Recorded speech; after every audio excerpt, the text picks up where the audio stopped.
bonjour. Je ne suis pas là aujourd'hui pour faire un énième documentaire sur l'actualité cinématographique. D'ailleurs, nous remercions au passage la librairie du Panthéon qui nous reçoit parce que je voudrais accueillir quelqu'un qui compte beaucoup pour le cinéma, Monsieur Lucien Logette. Bonjour Lucien Logette.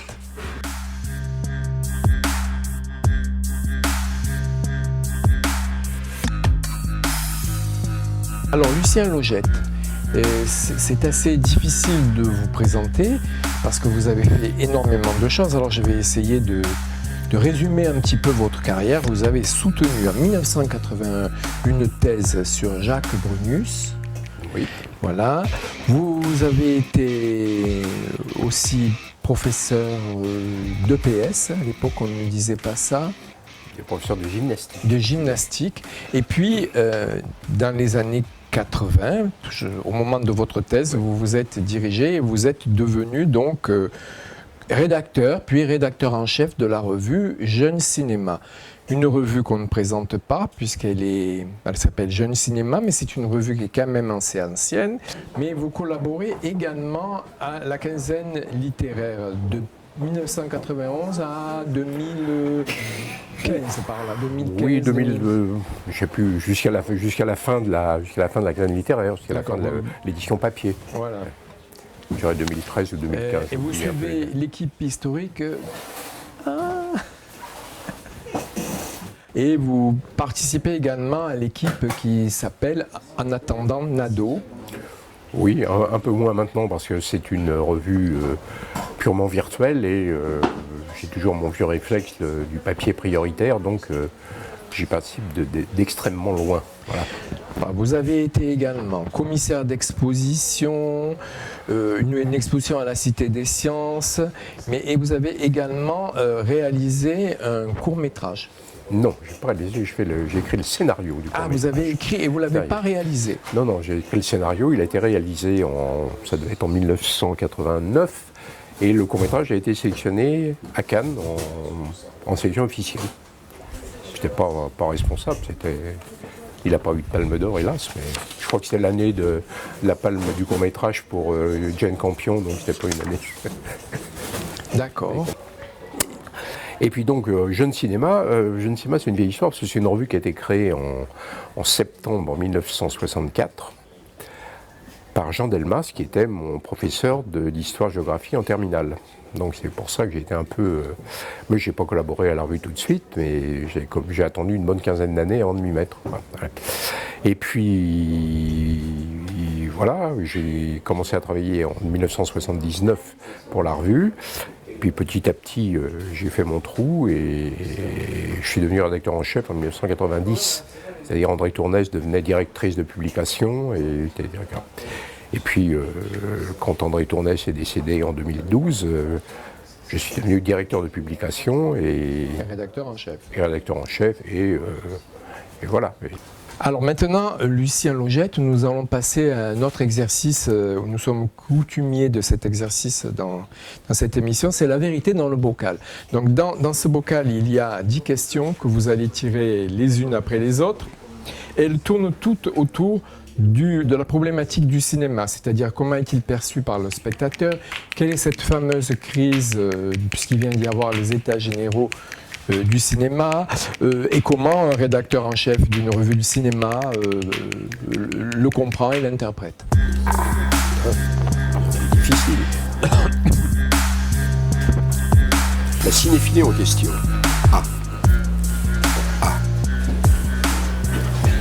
Qu'est-ce que la cinéphilie d'abord? Parce que j'aimerais bien qu'on me le définisse.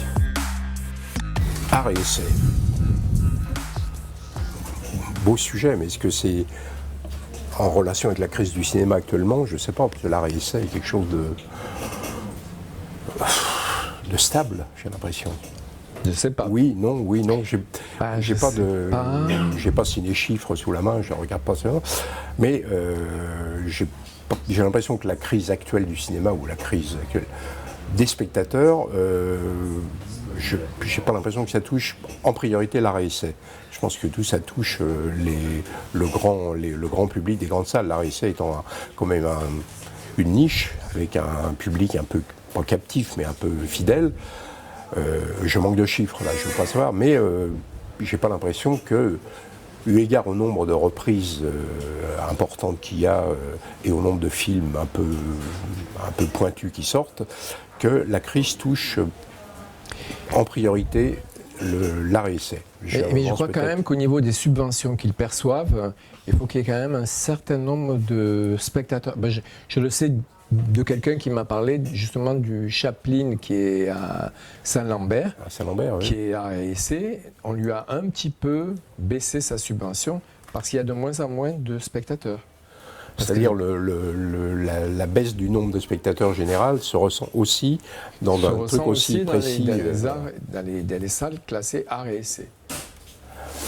Bon. En même temps, il n'y a pas de raison que ça échappe à la crise générale. Mais j'avais l'impression que c'était le moindre, ça pouvait être le dernier bastion du cinéma pur et dur. Alors, lunettes. Le poids de la critique. Le poids de la critique. Je crains que ça ne soit pas un poids extrêmement lourd. Je ne sais pas. J'aimerais que ça soit que le public prenne en compte les critiques de cinéma. J'ai pas l'impression que ça soit. Si ça marche peut-être pour la réessai où il y a quand même une certaine réaction. Pour le grand film et le grand public, je pense que le poids de la critique est à peu près nul. C'est pas parce qu'il y a sur une affiche exceptionnelle signée Journal du Dimanche, magnifique, signée Le Monde, etc., que les gens ils vont. Il y a eu une période bénie dans les années 60-70 où on avait l'impression que la critique avait un rôle à jouer, un rôle important de déclenchement, de curiosité vers les salles. En ce moment, je n'ai pas l'impression que ça serve à ça. La preuve, c'est qu'il y a un tas de films qui sont défendus par la critique et promus et considérés comme des chefs-d'œuvre, qui s'effondrent comme des châteaux de cartes parce que la critique ne fait plus le poids maintenant. Pourtant, des émissions comme Le Masque et la Plume sur France Culture ou Le Cercle, je crois, sur Canal+, sont très suivies, puisque les critiques qui y sont des sortes de stars de la critique, quoi. On ne va pas en citer, hein, mais vous voyez à qui je pense. Donc ça sert à rien, en fait. Que ça sert, les gens aiment bien ça. Il y a quand même un certain nombre de gens cultivés qui suivent ça. Mais je ne pense pas qu'un film qui sera absolument défendu au Masque et la Plume va faire 50 000 entrées de plus dans la semaine qui suit. En plus, c'est souvent des films qui sont déjà en circulation. Donc, quand le jugement critique arrive, les jeux sont faits. On sait qu'ils sont faits dès le premier jour. Dès le premier jour. Donc, on peut faire un peu de rattrapage de critique. Mais je pense que la critique, elle a un rôle... on peut en parler. La critique, c'est un truc d'entre-soi. C'est un critique où les critiques se lisent les uns les autres. Est-ce que alors je veux bien croire que les lecteurs de jeunes cinéma suivent encore les recommandations critiques. Certainement, il y en a au moins quelques-uns, mais je veux dire, et jeunes cinéma, et pour les autres, et même pour les cahiers, et même pour Positif, je veux dire, le nombre de films qui sont défendus et qui s'effondrent quand même prouve que, hélas, la critique n'est... Tout le monde est critique de cinéma grâce à Internet maintenant. Le nombre de blogs, de sites, de trucs, de machins, où tout le monde donne son avis, donne son opinion. La critique, elle se fait comme ça. Je veux dire, mais la critique institutionnelle, nous autres, avec la carte verte, j'aimerais penser qu'on a encore de l'importance, mais hélas, j'en suis pas sûr du tout. La fin de la spécificité culturelle à la française. L'exception française, quoi. Oui. Est-ce que c'est la fin on ne sait pas encore. En tout cas, pour l'instant, on est à peu près le dernier pays où ça fonctionne, la spécificité culturelle. Je ne sais pas ce qui a été décidé, enfin, ce qui a été décidé aux États généraux du cinéma, oui. Ce que ça va pouvoir donner du point de vue institutionnel, c'est-à-dire entre le CNC et le ministère de la Culture, je n'ai pas l'impression qu'ils vont se mettre à développer brutalement ou à augmenter brutalement la spécificité culturelle. Pour l'instant, ça fonctionne, ça va fonctionner encore comme ça avec la vitesse acquise. s'il y a de moins en moins de spectateurs dans les salles, et comme on sait qu'il y a un certain gros pourcentage des billets, d'argent des billets qui revient justement pour développer cette spécificité, je crains que d'ici quelques années, on reçoive les dividendes négatifs. Mais bon, est-ce que c'est la fin? De toute façon, on a annoncé la mort du cinéma, on a annoncé un tas de choses, on ne sait jamais si c'est la fin ou pas. La dialectique, elle ne casse pas les briques, mais elle ne fait pas tout non plus. Hein. C'est quand même pas dans l'intérêt des dirigeants français, évidemment, de faire une sorte de protectionnisme pour le cinéma français, made in France, quoi, je veux dire, qui va quand même pas très bien, non? Je pense que le cinéma, le protectionnisme à la française, ça fonctionne. Je veux dire, la preuve, c'est le nombre de films français produits en 2021 était de, je sais pas combien, 340. C'est quand même énorme par rapport aux 80 films qu'on produisait dans les années 60-70. Ouais. Donc, en même temps, cette espèce de démesure, de débordement de réalisateurs et de titres de films, il y a un moment, forcément, où le serpent, il se mord la queue. Il y a un côté où ça coince. Hop. Il faudrait un truc comme pour le loto, un truc avec des boules. Ah, ça serait une bonne idée. La mort du 7e art. Mort du 7e art, je pense que ça fait... si on se remet dans la presse de 1917 ou 18, on va déjà trouver la mort du 7e art ou la crise du 7e art, mais etc. même un des frères Lumière disait que son invention n'avait aucun avenir. C'est pas un des frères Lumière, c'est le père Lumière. C'est le père, le père des... Antoine. D'accord. Mais Antoine, c'était un voyou, de toute façon. Hein. Il a dit ça lorsque Méliès a voulu acheter l'invention. En disant non, c'est une invention sans avenir, mes fils s'en occupent. Parce qu'ils savaient très bien que c'était le contraire. Que c'était le gros contraire, c'est une invention pleine d'avenir. Ça, c'était les astuces d'Antoine Lumière. Mais donc, invention sans avenir, la mort du 7e art, depuis la première crise, mettons, c'est à la fin des années 10, quand le cinéma français a été remplacé par le cinéma américain, donc après 1917, il y a eu 105 ans de crise du cinéma, de mort du cinéma. Je pense qu'on pourrait faire une anthologie avec le nombre d'articles qui annonçaient la fin. Quoi. Et jusqu'aux années 46-47 et les accords Bloom-Burns, où tout l'écran français, toutes les revues annonçaient la mort du cinéma français.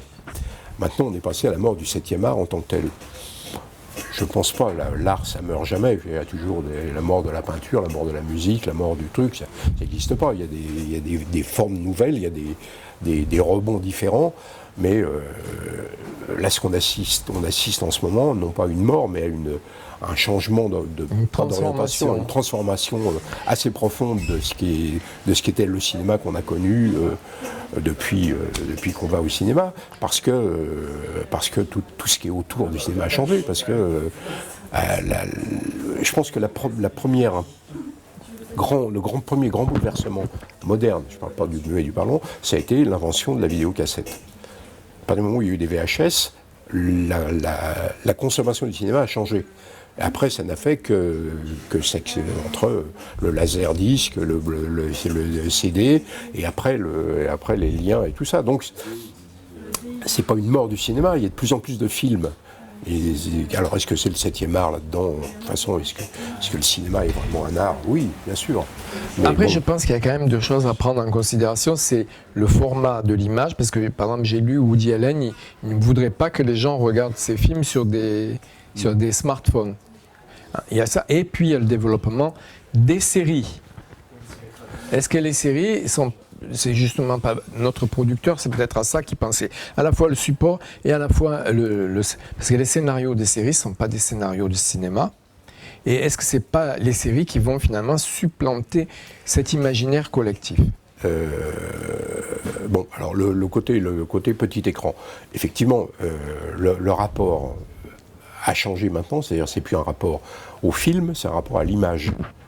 Avant, on avait eu un film qui était forcément, et même à l'époque des premières télés, c'était quand même, il y avait un support cadré, etc. Il suffit de prendre le train ou le métro et de voir le nombre de gens qui, sur un portable grand comme ça, regardent un film d'action ou n'importe quoi. Est-ce que c'est encore du cinéma? Oui, non, non, c'est plus ça. C'est toujours du film. Images. Toujours du film, c'est des images, c'est un flux d'images. Les séries, c'est un autre problème, parce que les séries sont en train de supplanter le film en tant que le cinéma, enfin en train de supplanter, Le film du en train de dimanche prendre une soir à la importance de télé. plus en plus grande. Et je trouve que c'est normal, parce que j'ai maintenant beaucoup plus de plaisir à regarder une série qu'à regarder un film.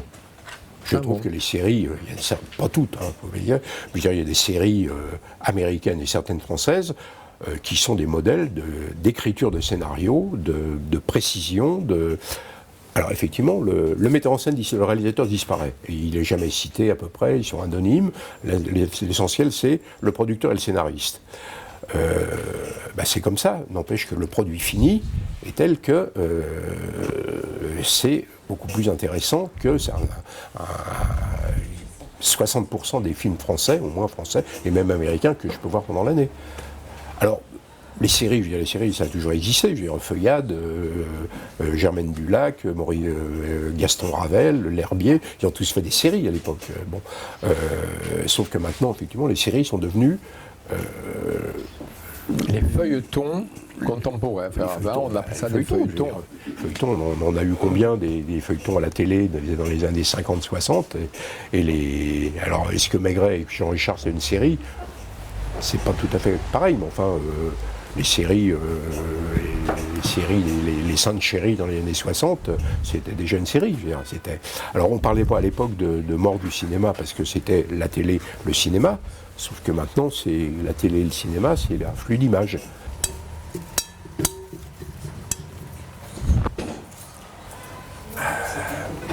Quasiment. Les plateformes. Justement, tu vois, il y a un rapport quand même, malgré... Là, il y a un rapport. Sauf que les plateformes ne fabriquent pas uniquement des séries. La preuve, c'est que Spielberg, Scorsese ou les autres vont sur des plateformes maintenant, ou Cuarón, ou Del Toro, c'est-à-dire des grands réalisateurs, ou Jane Campion, pareil. Hélas pour nous. Moi, je n'ai pas de Netflix, par exemple. Moi non plus, mais... Et j'en veux pas. Je vais dire hélas pour nous, mais pas hélas pour Jane Campion, qui est contente de pouvoir avoir un film. Il faut penser aux spectateurs aussi, quand même. Bon, oui. Non, mais je veux dire, c'est ça le problème. Je veux dire, les plateformes, c'est une pieuvre. Ça va tout manger. N'empêche que les gens apprennent à ne pas s'en passer, parce que c'est quand même. Alors, comme j'ai ni Netflix, ni HBO, ni Disney, ni Prime, truc machin, que je pratique pas, je n'ai que des échos éloignés. Mais en même temps, si ça a autant de succès, c'est parce que ça correspond à un besoin des gens, à un appétit, à une contravention. Bon. Katie. Hop. La qualité des films en question. Qualité des films. Lesquels? Les Français, les Américains, les étrangers, bientôt 20 ans que je participe au comité de sélection de Cannes, la qualité des films français était en pente douce. Ça dépend des années, il ne faut pas exagérer non plus. Il y a eu des années remarquables, et puis il y a des années, comme cette année par exemple, où... et ce qui est quand même curieux, parce que plus il y a de films français, moins il y a de films français intéressants. Alors qu'il devrait y avoir, plus il y a de films, plus il y a de chefs-d'œuvre. Ça ne marche pas du tout comme ça. Plus il y a de films, et moins il y a de films qui valent la peine. Et cette année, j'ai vu, 250 films français pour Cannes. Il n'y en a pas 15 qui me valaient la peine. Et surtout, pas ceux qui sont passés en sélection cette année. Mais ça, voilà. Donc la qualité des films, elle dépend aussi des gens qui font les films. Et on peut pas choisir de faire un grand film, on peut pas choisir il y a un côté producteur, il y a un côté scénariste, il y a un problème fondamental, je trouve, d'inspiration du cinéma français. C'est-à-dire c'est un cinéma qui tourne en rond, qui se mord la queue, c'est un cinéma de l'entre-soi, c'est un cinéma ou c'est du cinéma parisien, ou c'est du cinéma de la diversité, c'est-à-dire le nombre de films, de cités, de jeunes, de machins, de trucs, d'écoles méritantes et tout ça. Il n'y a presque plus que ça entre la comédie marivaudage à la Mouret par exemple, et la comédie, le drame de famille à la Desplechin, Mianson Love, etc. On a l'impression d'un cinéma qui tourne en rond, qui n'a plus rien à dire, parce que il n'est pas irrigué, il n'y a pas de source qui vienne le nourrir, comme si la situation extérieure, je sais pas, les situations politiques, les situations tournaient à vide. Moi, je tente deux explications, même si je ne suis pas spécialiste de la production française, mais je dirais peut-être qu'il y a, alors le mot il est peut-être malvenu, mais cahier des charges. Il y a comme s'il respectait un cahier des charges. Et la deuxième chose, c'est aussi, par exemple, la directrice de la FEMIS, maintenant il paraît qu'elle vient de Canal+. Donc justement, vous parliez de l'entre-soi, est-ce que c'est pas à cause de ça aussi ce sont des gens qui travaillent entre eux. Le fils d'eux, on a plein de noms en tête, qu'on ne va pas citer bien sûr, mais tout le monde voit de qui on veut parler. Donc entre le cahier des charges et l'entre-soi, ben, on arrive à tuer finalement l'imagination. Parce qu'un jeune qui arriverait avec un film qui serait un chef-d'œuvre, le futur Dolce Vita par exemple, et on ne le produirait pas. Il ne correspondrait pas, il ne respecterait pas un cahier des charges. Exactement, donc on ne pourrait pas y caser Louis Garrel, hein, on ne pourrait pas dire ah ben non mais ça ne parle pas assez de la diversité ou pas assez des couples en souffrance. Donc on ne peut pas le faire. Oui, non, mais je suis tout à fait comme s'il y avait un cadrage. Le nombre de. Il faut cocher la case en disant exactement. Ça c'est abordé, ça c'est abordé, ça c'est abordé. Que faire? Les états généraux du cinéma, ils l'ont abordé ce problème. Oui, sauf que je ne sais pas s'ils l'ont abordé, mais les états généraux, ils posent des revendications, des trucs de principe. Comme disent, c'est pas eux qui vont décider. De toute façon, ça restera toujours le ministère de la Culture via le CNC et les grosses productions, Pathé, Gaumont, etc. Que faire? Effectivement, moi je pense que c'est un cinéma de l'entre-soi comme jamais c'était. Le cinéma français des années 50, le cinéma français des années 60-70, c'était un cinéma de l'ouverture, où il se passait des trucs, où il y avait un point de vue politique, un point de vue, etc. Maintenant, le point de vue politique, il est réduit au documentaire, c'est-à-dire des documentaires qui ont une distribution, au moins il y a une distribution, c'est des festivals et des trucs comme ça. Mais le cinéma de fiction, ils tournent en rond parce que, alors peut-être que la société ne fournit pas suffisamment de centres d'intérêt, de thèmes mobilisateurs, etc. En tout cas, c'est un fait, c'est comme ça, et on peut pas c'est pas un truc qui se décrète d'en haut. On va faire des bons films. Les films non, il faudrait que ça puisse se décréter, mais bon, malheureusement, c'est pas le cas. Ça permettrait aux gens de retourner dans les salles, peut-être. Mais je pense qu'il y a un peu quand même d'autosatisfaction, parce qu'il suffit d'aller voir à la télé quand ils font la promo de leur film, c'est une espèce de condescendance je dirais que chacun a fait un chef-d'œuvre. Chacun fait un chef-d'œuvre parce que on va reprendre le poids de la critique. Tous les films sont acceptés comme des chefs-d'œuvre, comme des trucs absolument. Mais oui, mais ça c'est trop dithyrambique. D'un autre côté, ils ne peuvent pas venir à la télé en disant ça y est, c'est une daube, mais allez-y parce que il nous a quand même coûté 10 millions. Il faut que ça rapporte un peu. Voilà, il faut quand même qu'on bouffe le soir. Mais s'il y a quelque chose qui ne va pas, mais bon, on ne va pas changer les choses. Allez, je connais, c'est la 8e question. Ils ont pas de mal à y aller.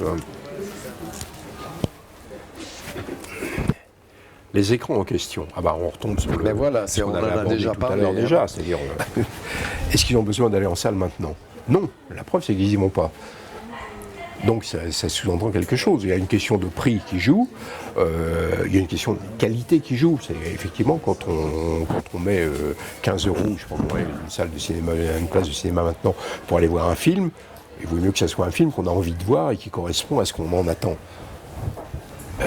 En réalité, tous les films que je pense effectivement aux films français, à part Novembre qui vient de sortir et qui est un film normalement fait, bien fait, etc. Mais c'est le sujet qui compte parce que c'est important. Tous les autres films qui sont sortis se sont effondrés. C'est pas des accidents industriels, mais presque, parce que ça ne correspond plus à l'attente des gens. Et ça, c'est dramatique. Quand on prend l'annuel du cinéma là, qui donne une analyse de tous les films sortis pendant l'année et qu'on a le nombre de spectateurs pour chaque film, quand on voit que sur 650 films sortis, il y en a 100 qui n'atteignent pas 1000 spectateurs. Oui, non, c'est inquiétant. C'est terrible. Il y en a qui font 15 spectateurs. C'était bien. Good. John Noël.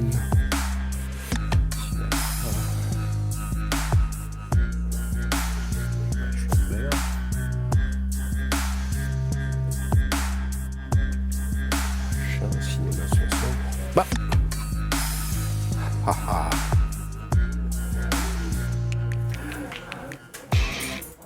Parfait ça.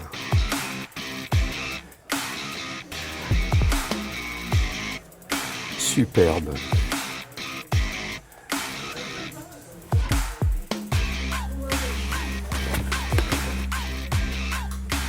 Ah bah c'est une très bonne idée ça.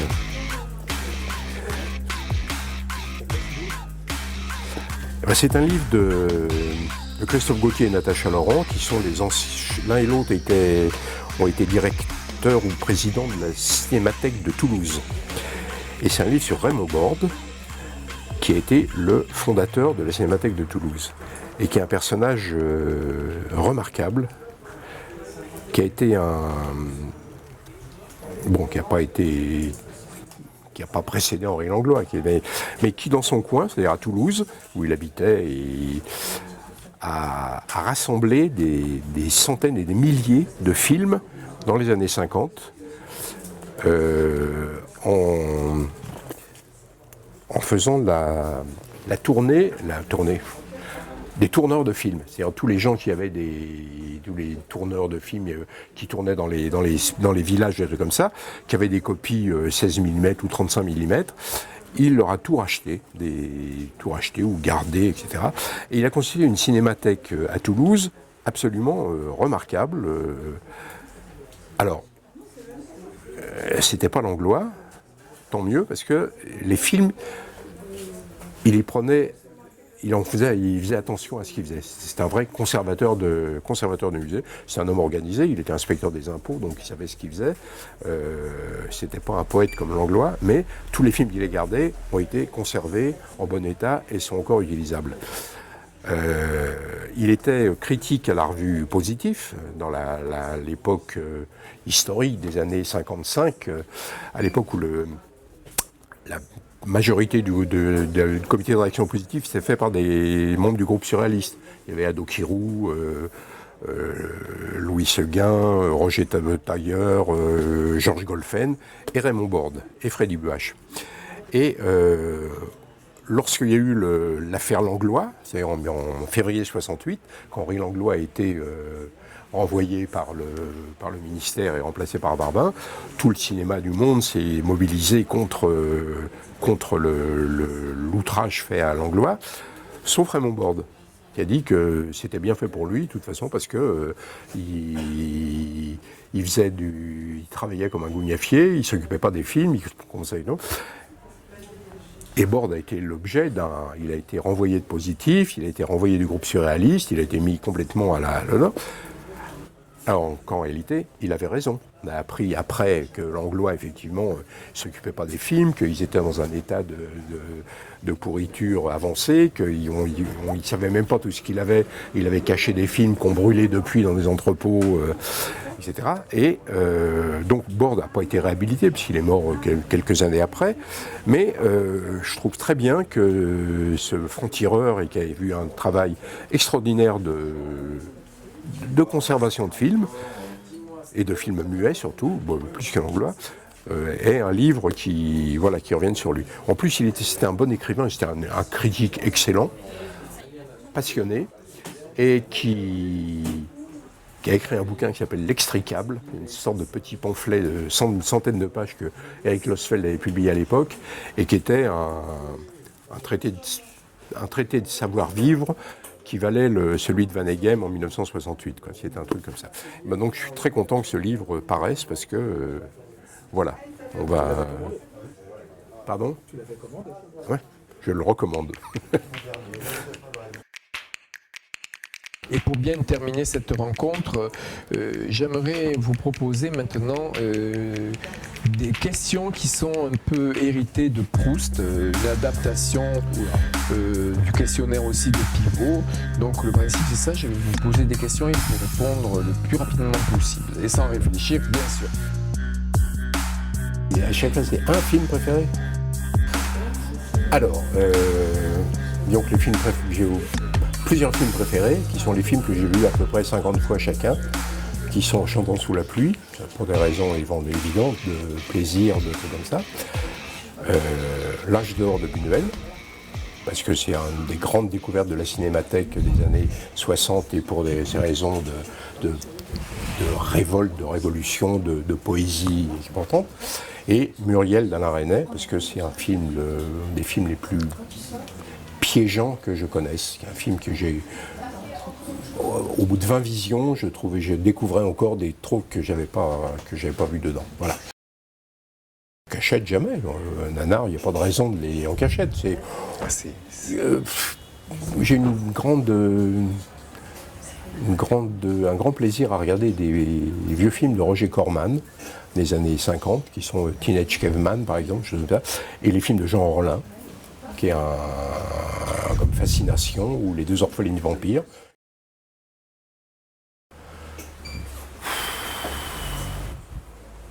Ah, il n'y en a pas beaucoup, hein. Dans les vivants, disons, Nils Arestrup. Évidemment, votre comédienne favorite. Non, dans les mortes, K36. Dans les mortes, les K36. Dans les vivantes, pas beaucoup. Hein. Votre musique de film favorite, et ça c'est une petite vocalise, serait la bienvenue. C'est pas le jour, c'est pas le moment. Film favori, je sais pas, parce que je fais très peu attention à la musique dans le film. Je trouve que c'est toujours extrêmement... c'est pas grave, je fais pas attention. Alors effectivement, il y a des rengaines qui reviennent. Qu'est-ce que je pourrais trouver comme musique? Non, des bribes comme ça, l'enterrement dans les Vikings de Richard Fleischer, quand le Drakkar s'éloigne et qu'il y a la musique qui monte un peu, etc. C'est extraordinaire. Et vous ne pouvez pas la chanter, ça? Non, je ne peux pas la chanter, non. Ah, c'est pas le jour. Et dans ou des choses comme dans La morte saison des amours de Pierre Cast, la première séquence du générique où la caméra en voiture avance vers la saline de Chaux, et il y a une musique de Georges Delerue qui est absolument superbe, puis ça dure 30 secondes. Je la chanterai pas non plus. Voilà. Bon, une réplique qui fait mouche. Je déteste ça. C'est-à-dire des Audiard, Janson et tout ça, il n'y a pas de réplique. Ce qui est important, c'est une phrase qui... Dans Muriel de Resnais, par exemple, il y a un moment où Jean d'Asté, qui est sur sa colline tout seul, interpelle Jean-Baptiste Thierry qui est devant et lui dit et n'oubliez pas, un mari pour ma chèvre, avec une intonation, une voix qui n'a aucun sens dans la continuité du film, et qu'une sorte de phrase qui tombe du ciel comme ça, avec une mélodie, une musique que j'ai jamais entendu ailleurs, si chez Delvin Seyrig un peu de temps en temps, mais voilà. Mais sinon, les phrases, le côté, s'il y a du lourd là-dedans, il n'y a pas que de la pomme, etc., ça me gonfle absolument. La revue de cinéma qui ne quitte jamais votre table de chevet. Jeune cinéma, évidemment. Un film que les moins de 20 ans ne peuvent pas connaître. Il y en a beaucoup que les moins de 20 ans ne peuvent pas connaître. Hein? Adieu Philippines. Rien du tout. Rien du tout. Je suis pas producteur, je suis pas créateur. Et vu l'état actuel de la production, je ne voudrais absolument pas mettre un pavé de plus dans cette forteresse.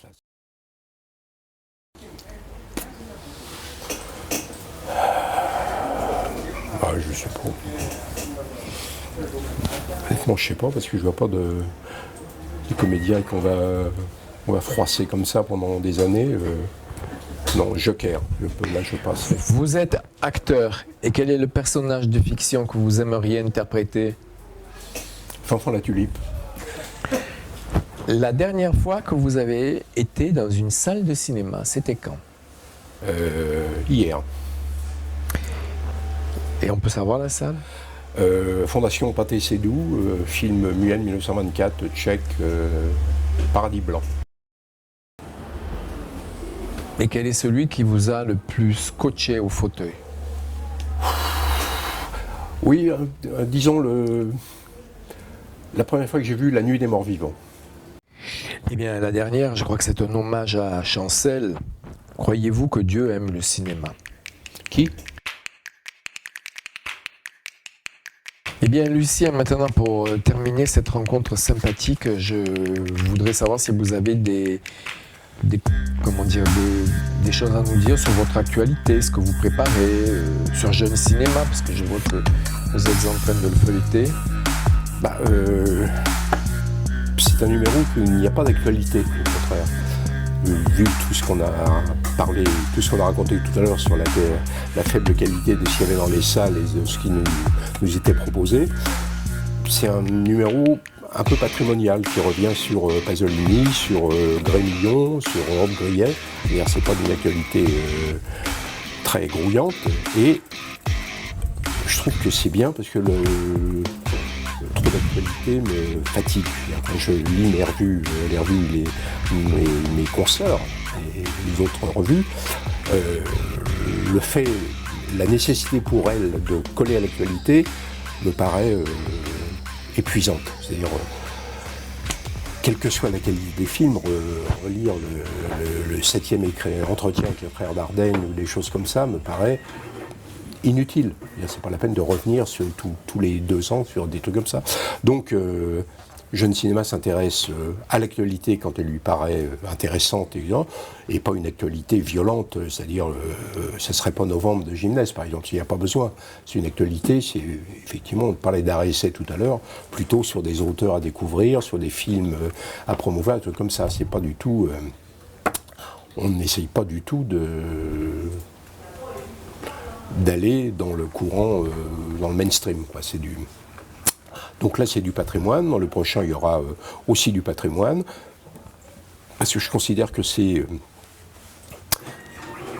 beaucoup plus intéressant de revenir sur des choses passées qu'on n'a pas forcément regardées de très près que de se coller à l'actualité immédiate et voilà, quoi, c'est tout.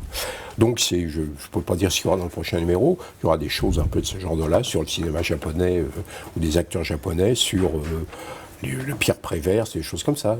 Et de l'actualité si ça vaut la peine. Enfin, si on trouve un film ou un auteur ou un réalisateur ou réalisatrice qui nous donne envie de défendre son film et de le promouvoir. On a souvent fait, parce que si je reprends les couvertures de Jeune Cinéma depuis les 5 ou 6 dernières années, on a souvent mis en couverture des jeunes acteurs, des jeunes actrices ou de films qui ont fait 15 000 spectateurs à Paris, mais qui nous paraissaient importants parce que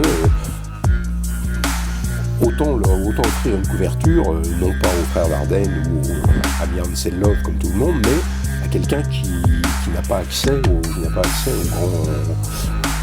ni au grand public, ni ne passe pas à la télé, ou des choses comme ça. Donc